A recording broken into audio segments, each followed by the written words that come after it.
Gazipur city নির্বাচনে 14 দল সমর্থিত প্রার্থী অ্যাডভোকেট আজমাতুল্লাহকে জাতীয় পার্টির আনুষ্ঠানিক সমর্থনের কথা জানিয়েছেন দলটির চেয়ারম্যান হুসাইন মোহাম্মদ এরশাদ। গুলশানে এক সাংবাদিক সম্মেলনে এরশাদ জানান, 14 দল সমর্থিত প্রার্থী আজমাতুল্লাহ ও 18 দল সমর্থিত প্রার্থী অধ্যাপক এম এ মান্নান উভয়েই তাঁর সাথে সাক্ষাৎ করায় জাতীয় পার্টি কাকে সমর্থন দিচ্ছে তা নিয়ে মিডিয়ায় অনেক রকম বক্তব্য আসছে। তাই সবকিছু খোলাসা করতে তিনি এ সাংবাদিক সম্মেলন ডেকেছেন, যেখানে এরশাদ জাতীয় পার্টিকে 14 দলের শরিক উল্লেখ করে আজমাতুল্লাহর পক্ষে তার সমর্থন জানান। তবে কোনো চাপে এই সিদ্ধান্ত নয় বলেও দাবি করেন এরশাদ।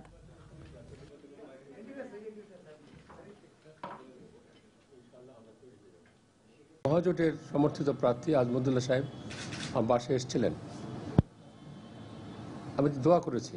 পরে সেই সূত্র ধরে 18 দলের প্রার্থী সমর্থিত প্রার্থী মান্নান সাহেব বাসায় এসেছিলেন, আমি তো দোয়া করেছিলাম।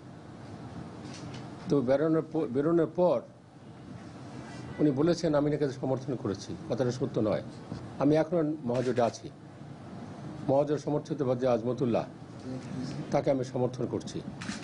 জাতীয় পার্টির প্রতিটি কর্মীকে নির্দেশ দিচ্ছি আজ থেকে এখন থেকে আজমাতুল্লাহর পক্ষে কাজ করার জন্য।